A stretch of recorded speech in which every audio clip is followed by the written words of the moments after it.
Assassin's Creed Black Flag was really fun. If you're anything like me, you probably really enjoyed all that naval combat. And you were probably quite excited to see that, well, that team was going to make a big naval combat game. But a big amount of time has really passed since then, actually, and Skull and Bones really seems to be a development disaster for Ubisoft. And it's really rough. Back last summer, we talked about a lot of the reporting that was going on. Supposedly, and very much seems like Ubisoft Singapore had extreme issues. Now, worse news, actually. I mean, it's not the worst thing in the world, but it doesn't really bode well. And if you're going to think about some Blizzard titles, you know, Jeff Kaplan leaves Overwatch. Your man, I forget his name, leaves Diablo 4. And then what do we see? Both those games get delayed. And, losing directorial level positions, that's a part of the delay. It's rough. So with Skull and Bones, unfortunately, Ubisoft veteran and Anthony, I'm not 100% sure because there could be like a French thing going on and I'm awful at pronunciations. But anyway, Mr. Henry announced recently that he would be leaving the company after 15 years and he's preparing for some exciting adventures soon. He didn't really elaborate on what those are or anything like that. And in terms of his history, well, he started working at Ubi in 2007 with Rayman Raving Rabbids 2 on the Wii. He worked on a bunch of those Rabbids games actually across the Wii and Kinect. Yep, Kinect. And then he served as game designer on a cancelled 2012 mobile project. Then he was brand consultant for Rabbids, and then he ended up helping design and communicate the global transmedia strategy for Just Dance 4. He was also senior game designer on the first Watch Dogs in 2013, and again in 2014 on a cancelled PSN, Xbox Live Arcade, Steam, iOS, Android title. And then, according to his LinkedIn, he served as lead game designer on Skull and Bones from 2014 through to 2017. Then, he was associate game director on Skull and Bones from 2017 to 18, Assassin's Creed Valhalla from 2018 to 2022, and then Valhalla's Siege of Paris expansion in 2021 alongside Skull and Bones. Now, it could be formatting on the LinkedIn page, but it sort of seems like he worked on Skull and Bones for 5 years, took 3 years off, and then came back, if we're to read into that. And that's what, certainly has been read into in the grand world of the online. Now, this is a game that has continually went through reboots. And I mean, look at this, like 2021, Skull and Bones.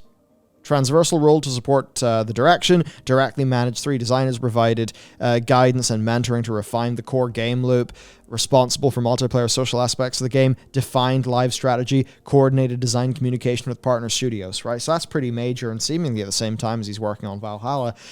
So, one of those people, maybe he's not spending a massive amount of hours in this game, but perhaps it's the sort of thing where his hours have a large impact because he's really setting the tone and providing a lot of support for top-level staff who are in turn doing that to their direct reports. So, a kind of big trickle-down effect whenever those sort of big top-level positions end up going away.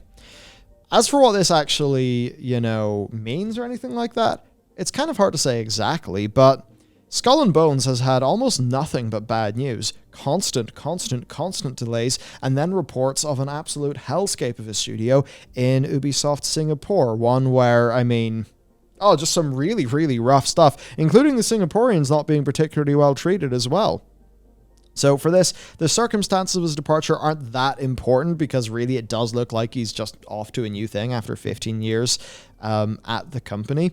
But I think it's more than just like Skull and Bones is a fascinating story in just how badly it seems to have went wrong, especially from that last bout of reporting that we covered. Development started in 2013, of course, as an offshoot to Assassin's Creed Black Flag, but then Skull and Bones turned into its own title. It's had numerous reboots, all the reports of bad stuff at the studio. This game isn't even going to come out in the same decade as Black Flag, and it was a spin-off of Black Flag. That's kind of wild. You can tell the original plan was pretty damn different. So, how much is too much? Well, Skull and Bones began development in 2013, meaning that it's been in the works for 8 years, verging on 9 years. In the years since, Ubisoft has pursued I mean, many different conflicting directions and business practices, both for this game and also for their other games, because Rainbow Six Siege was reinvented, Assassin's Creed has been overhauled on what it is, Watch Dogs has been re-explored. I mean, Watch Dogs 2, quite different to 1, Legion, quite different to 2, Ghost Recon, you know, poor old Tom Clancy, he's full of NFTs now. Probably not thrilled about that, at least for Ghost Recon. I mean, it's a different Ubisoft now. So much has changed. Skull and Bones is still there in Chaos Town. Now, of course, Ubisoft also had all of the sexual misconduct, all of the harassment stories breaking. Then, of course, the damning reports at the Ubisoft Singapore working conditions. Kotaku calling it a messy, stalled reckoning. And I know not everybody kind of looks at... I mean, a lot of us kind of...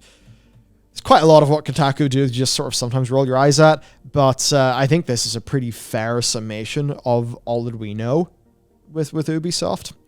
A lot of employees have been on strike. We've heard that, you know, they've had, not the work, their turnover, their attrition is not as bad as Activision Blizzard, but it's not great for the industry. They've even had things coming out recently about their pay too. They're trying to bump that up in order to be more competitive in the jobs marketplace.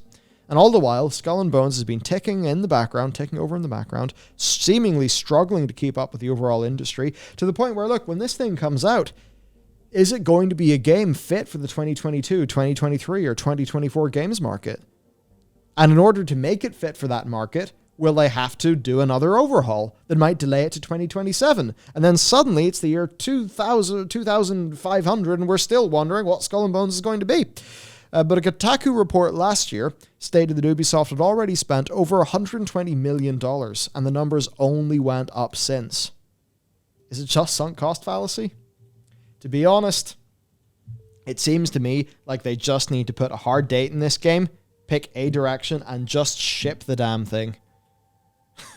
Instead of keep this entire big mess going on. So, look, who knows how much the departure of this guy is going to impact Skull and Bones, but certainly this is happening amid bad stories about Ubisoft, bad stories about Skull and Bones and its studio. They're $120 million plus in the hole. So it's not a great thing for Ubisoft, and I think what they really need to do is they need to work out the hell's going on with Skull and Bones. They need to do it fast, and they need to communicate to people what is actually going on so that their customers can actually understand. Because right now with Skull and Bones, it's not a good look. So what do you think about this? I'll say I could be extremely into a game like Skull and Bones, and when it comes out, I hope it's brilliant, but I don't know if all the requisite components have went into it. We'll have to see. With that said, that's it for me.